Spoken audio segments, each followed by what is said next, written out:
so important to wake up and you know exactly what you need to do that day. You can't run your day on the fly. I think whatever you're doing, especially in construction, you got to find your why. I'll be remembered for helping people or speaking up about things I've gone through and encouraging people to speak up. Words are powerful. I think that you can really change your environment and your mindset by being conscious of the words that are coming out of your mouth. Welcome, you're listening to Constructing Mindsets. I'm your host, Vincent Saunders. This is the podcast that shines a good light on the construction industry. Whether you're on the tools, in the office, or supporting others behind the scenes, we are hearing from the people who are making this a better place to work and how they are doing it. Please consider subscribing or sharing this story. Thanks for joining us on this one. Let's get into the episode. All right, we've got Chris Watts tonight from DB joining us on the podcast. How's it going, Chris? Thank you very much for inviting me, Vincent. It's a pleasure to be invited back on your podcast. Thank you very much. I guess tonight's a little bit differently.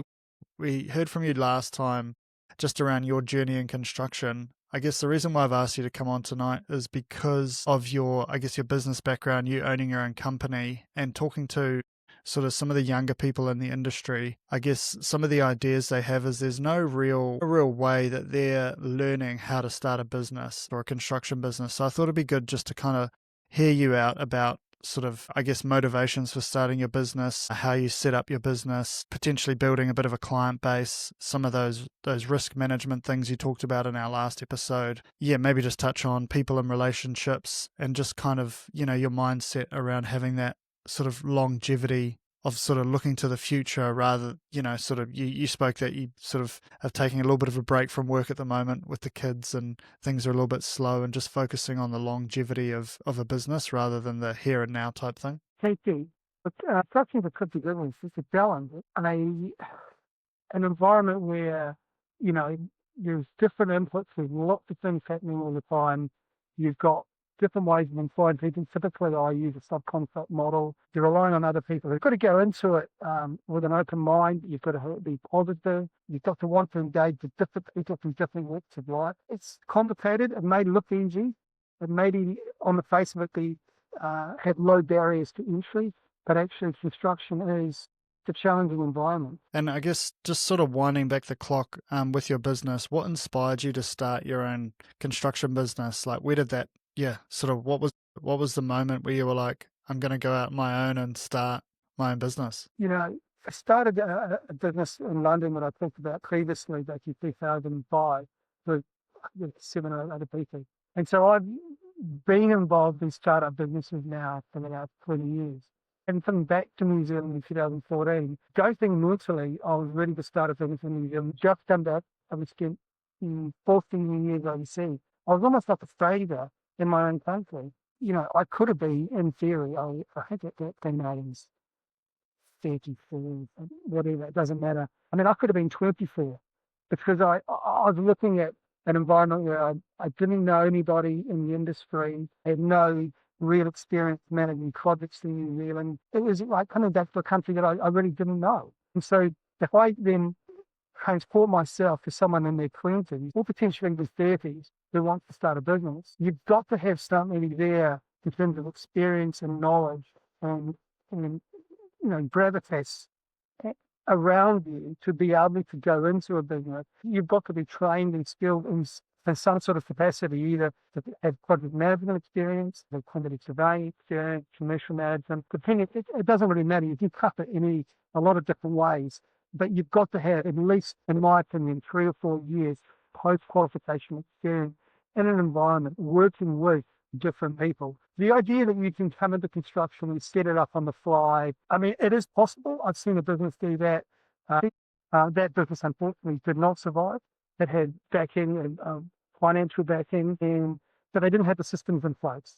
And whilst they were able to generate a lot of work, the challenges in construction are that you either grow organically, which is what I'm doing, or you decide to take on as many projects as possible and then just allow the business to grow and scale quickly. But in my experience, businesses that have scaled quickly are the ones that unfortunately take on too much risk in terms of margin or inability to have the right staff. There are other external factors that cause a breaking point.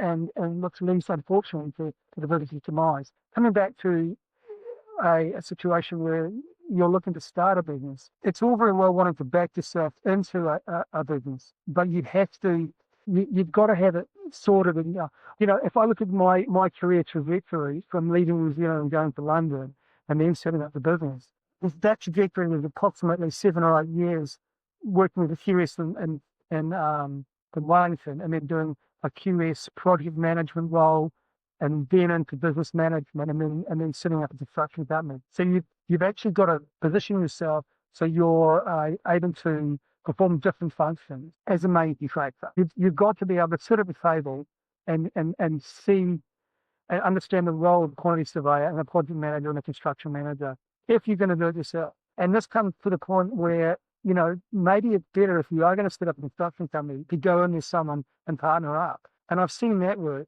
And in fact, the companies that I've seen where there are partners involved and two of you have different skill sets, that probably gives you a greater chance of success. And if you actually do that, that would probably be the better way to do it if you're in your 20s. And maybe if you're going to set up a construction company doing resi or fit out or whatever, you actually have, say, someone who's carpenter background, and he'll do the site delivery side, and then you have the project management and quantity surveying side, and that deals with the admin management that wraps around what happens on site. That would be probably my recommended way to start if you're in your 20s and you want to start a construction company, would be probably a partnership. Because in the end, you've actually got to rely on your subcontractors and suppliers, and they've actually got to be known to you. The idea that you can actually go to the market and find a subcontractor or a supplier with no experience, it takes a lot of skill to look at a pre-qualification questionnaire, or go out and meet a subcontractor and actually trust that they're going to be able to deliver what I had to do it last year, and it was a risky endeavour and find someone on such a large package, because I had to move away from one of my subcontractors, and I had to find someone at very short notice, and that subcontractor ended up being a success. But it was highly risky, engaging with people that you haven't worked with before, and actually gaining experience in the industry where you've worked with different people and you've got relationships that you can trust and rely on. Yeah, no, I think there's some good points in there. And I guess for you, what was your first step when you decided, I'm going to do this, start my business? Like, what was one of the first steps you took? I mean, are we talking technically in terms of setting it up as something like that? Yeah, Or I think so. The mindset of that?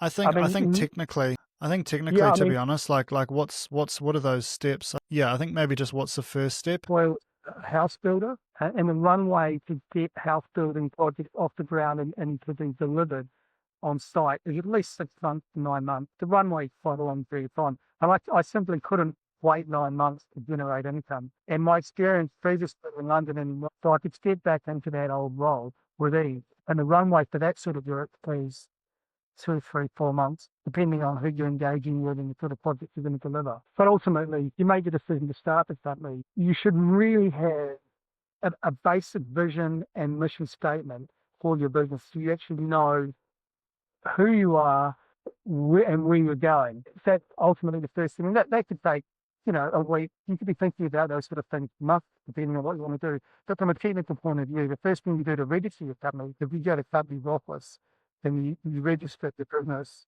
and you'll get a business number, ESP number, and then at that point, you're effectively a limited company, which is the way I've set up my business. You could be a sole trader, a limited liability partnership, an LLP. There's different ways of looking at it. So you need to do some research there, obviously.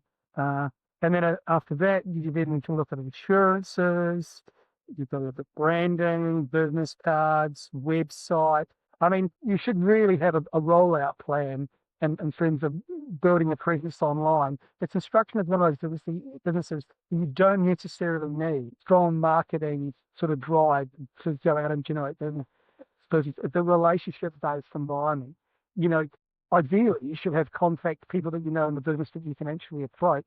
At that point, you have conversations with them, and that will lead to tender work, and then from there you bid, and you're successful, and you literally start button. It's that simple. It sounds simple, but as you both know, I look at the flow of work that's come and gone over the last 5 years, and it's been very strong ebbs and flows in business. I mean, you can talk about mindset and resilience, but really, it's, typically when you start a business, you want to at least have the economic cycle somewhat worked out in your head in terms of, well, if you look at the economic cycle right now and you say to yourself, well, we're deep in a recession. The construction industry right now is struggling. Everyone in the industry is finding it hard. There's a lot of unemployed people, as there are many others. But if you actually look at where we are, you could say to yourself, well, actually, if I'm thinking positively, there's an opportunity here to get something going. I've got the contacts, I've got some people, I know some facilities managers, some business owners, they've got a property portfolio, they've indicated they've got some work coming up. Now might be the opportunity to actually start a business. Because you could say, well, in a business cycle, within 7 to 10 years, you get a good run of 5 to 7 years, and then the next 3 years are a downturn, recession, and all the other challenges that go with that. Well, we've been in a prolonged recession now for the last year, and people were talking about, survive to 25, but that went out the window. And then, now the whole conversation that I'm having with people is, well, this is going to be a 12-month thing from now. There might be some green shoots in February or March 2026, and things might kick off in June. That's a good year, like 10 months away. So you've got to, and so coming back to it, if you think that actually there is a potential runway of work, right now could be the time for you to start with business. It's an opportunity. Rather than looking at something from a point of view, well, there's no work, what's the point? You've actually got to take a chance. But the risk game here, if you understand business cycles, you go into it, if you say, okay, I'm prepared to take a shot at this and give it a go.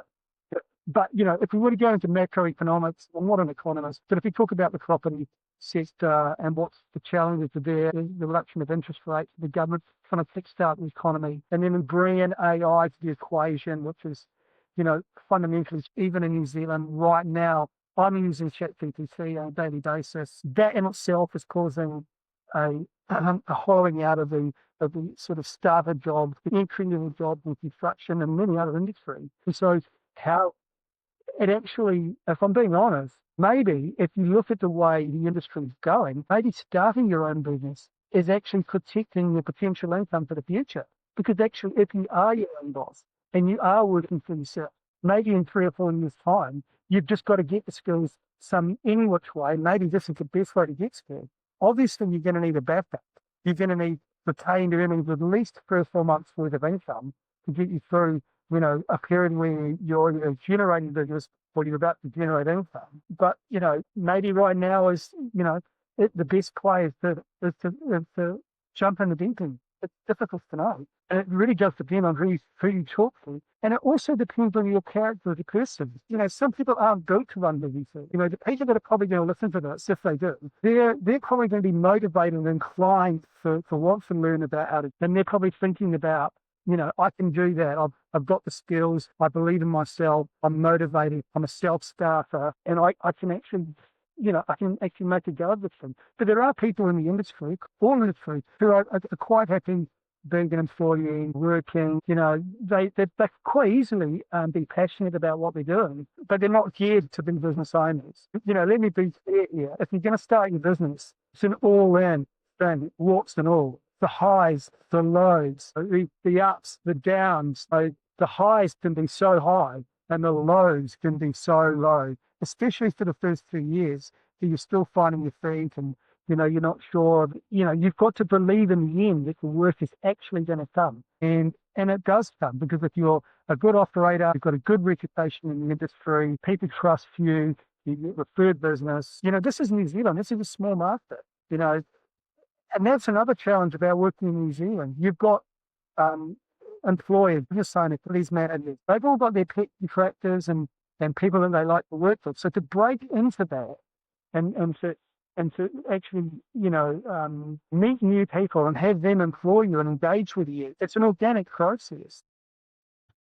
And I don't like to compete on price. I price very fairly. I price with reasonable margins. In fact, I tend to negotiate every project that I deliver.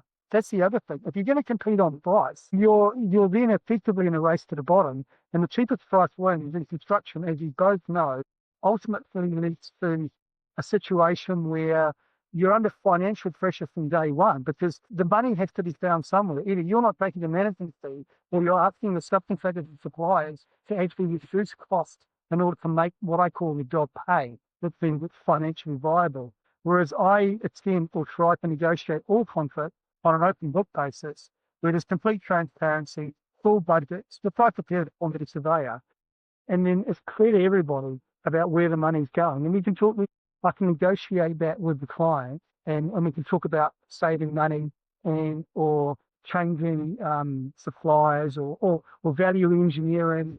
It's not a combative relationship. It's a very sort of open, highly communicative relationship where there's trust.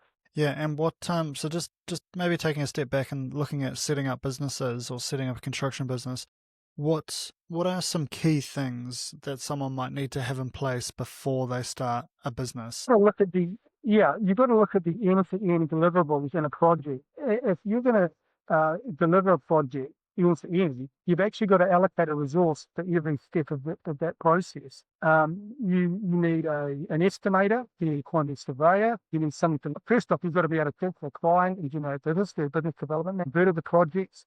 You've got to then deliver the project on site. So that's demand management. Then there's the health, safety, and the quality. So you're across those components. And then in terms of software, you need estimating software, you need financial management software, you need site sort of sign-in, quality software, or you decide to use paper. But you've got to have your systems and processes organised, and you've got to have confidence that they're going to operate and work effectively for you at whatever level you enter. So if you're a maintenance company, well, they're not. You probably has very rigid processes around how you deliver a maintenance project.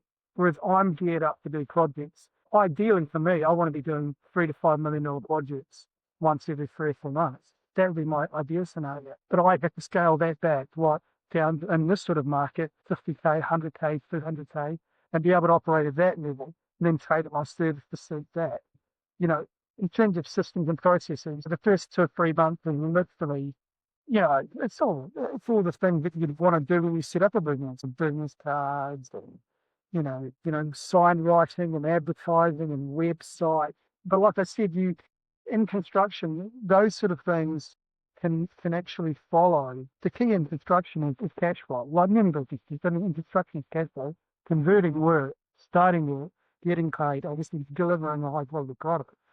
But you either have work immediately lined up before you start, so you literally leave when you're going, and then start with work within a month. How did you land your first project? Like, how did that come to you?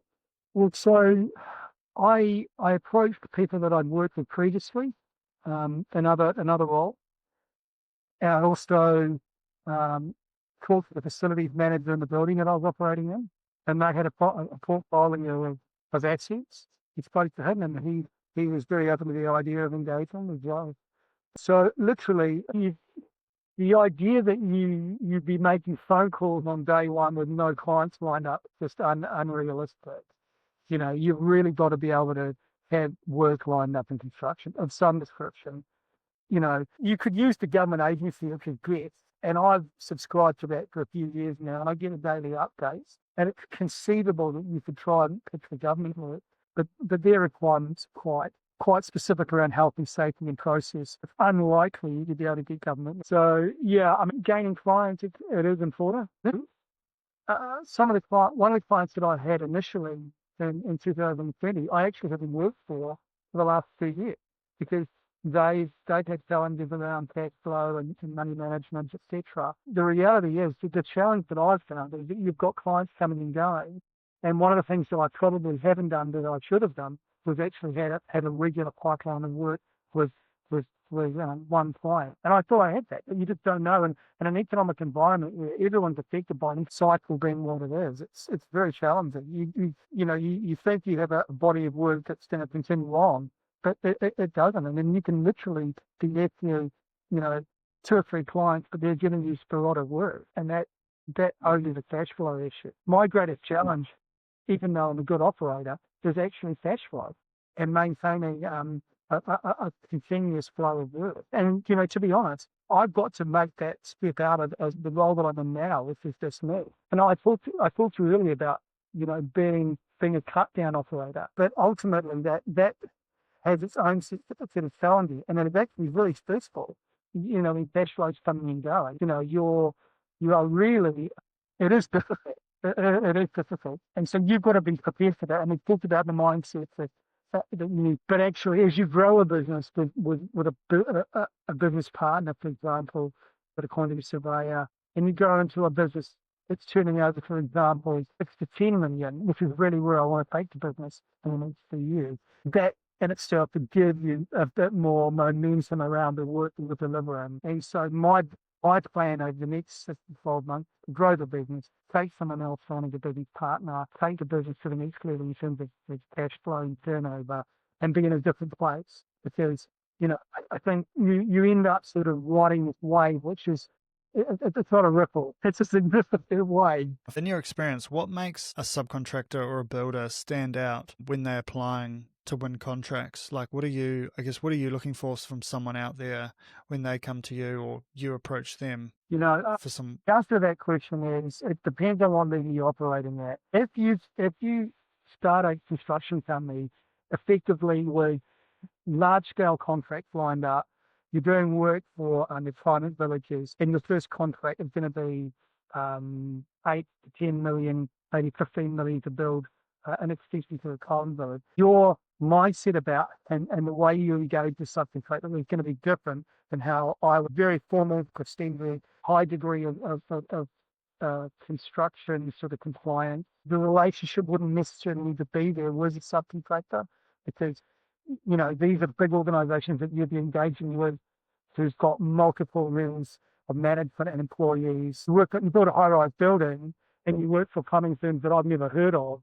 And well, I've heard of them, but I would never engage with them. And their contract package could be 40 million to do the plumbing on a high-rise building. And that's at a completely different level than, for example, me dealing with a business owner who's got, for example, 2 to 3 employees. For example, the electrician that I use, great guy, he's a business owner, hands-on management, one to 2 electricians, and I'm always a phone call away from the person who owns to do that. And that's how I engage. The companies that I tend to want to engage with at my level are smaller businesses. You're dealing with the owner, dealing with the person who's going to be the ultimate decision maker. There's no levels of management or delay. Because generally when I want to talk to someone, that's a key issue. I'm not calling up for a how's the data and all that. I'm talking about business here.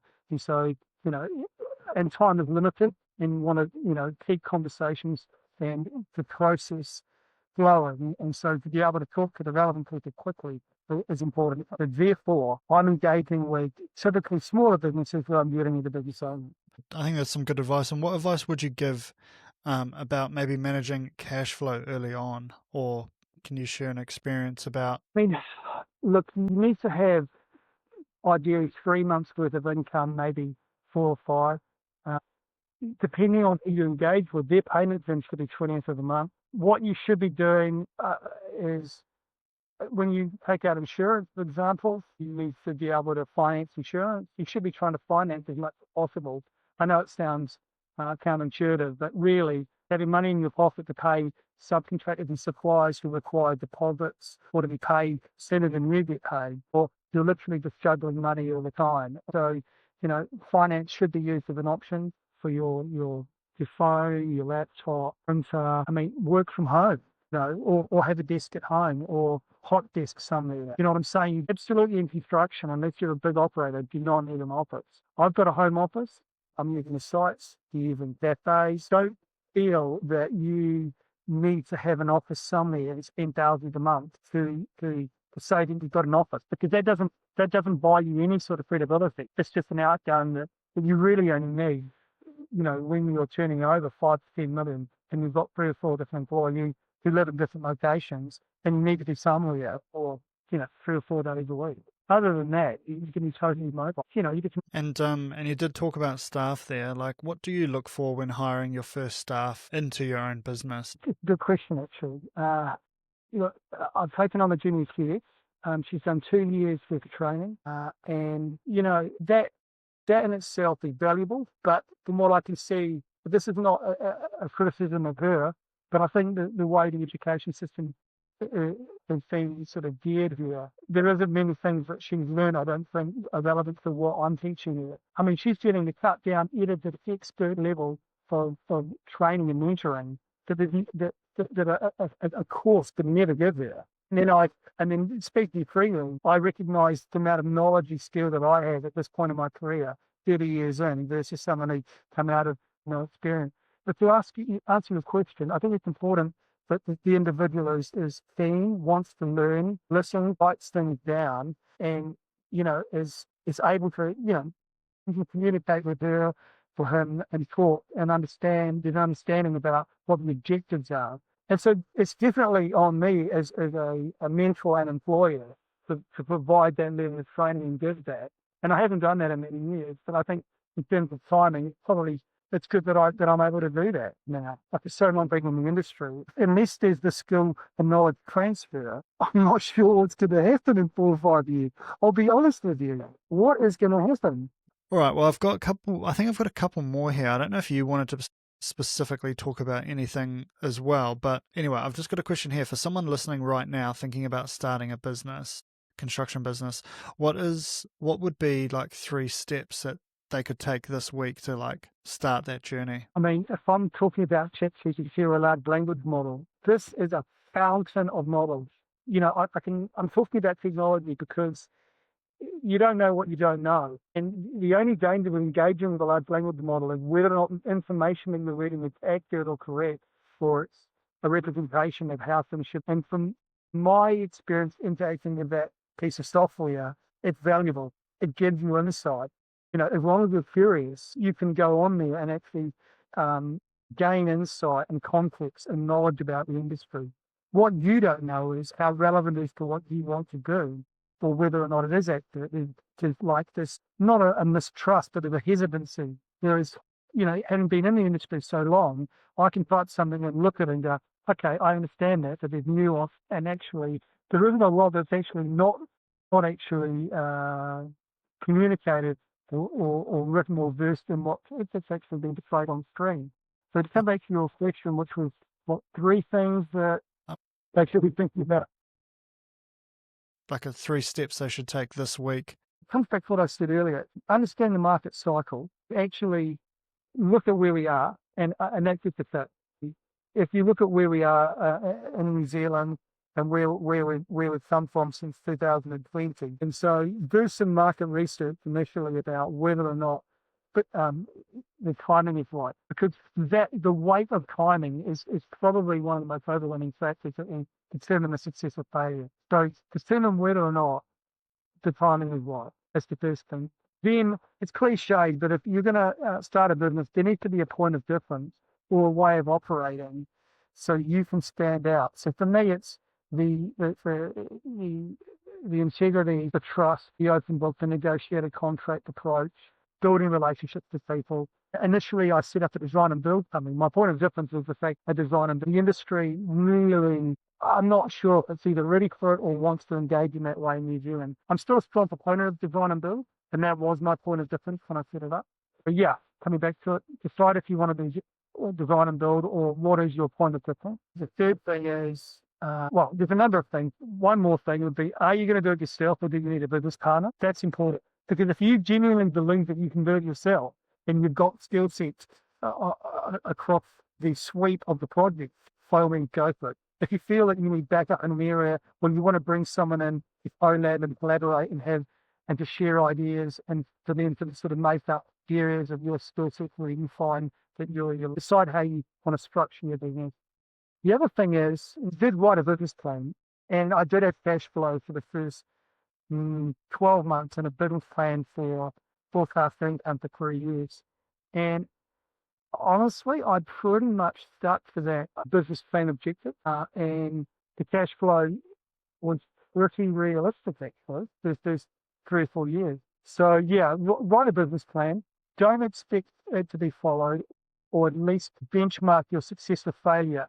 I think if you've been in business long enough, you'll realize that writing a business plan gives you something to fall back on, but ultimately you have to change the way you operate and the people that you engage with over the life cycle of your business. Whereas you may start with something that looks good, sounds good on paper, ultimately it probably won't be where you end up. But you must start with something. And the idea that you don't write something down means that it's all in your head. So therefore, if you're going to communicate anything to somebody, you're literally going to be doing it out of, from memory.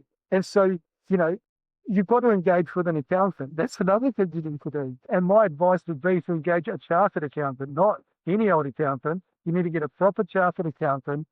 You need to have at least a 1-year business plan. You need to go and see an accountant and talk to them about your plans. Or you're not actually going to see an accountant for business advice. You're going to see them to validate the figures, to talk about what you want to do, and lean on them for their experience in the industry. So hopefully you get a recommendation of an accountant who's actually operated in the construction industry, who's running multiple construction companies. He's not, or she is not, going to talk to you about specifics of X, Y, Z company. He's not going to do that. He's just bound by confidentiality. But what he will be able to do is talk about the sector, the challenges, and the issues.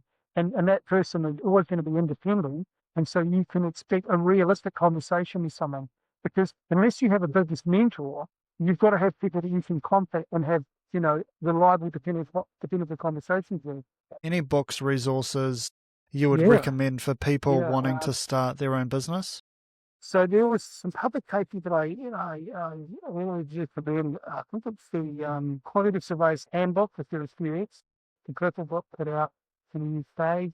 And then there's a project management guide, practical guide to project management. So I'm very practically orientated. So I'm not going to read a book that shows graphs and bar charts about growth and that sort of thing. This is about process. So I think it's the project manager's handbook.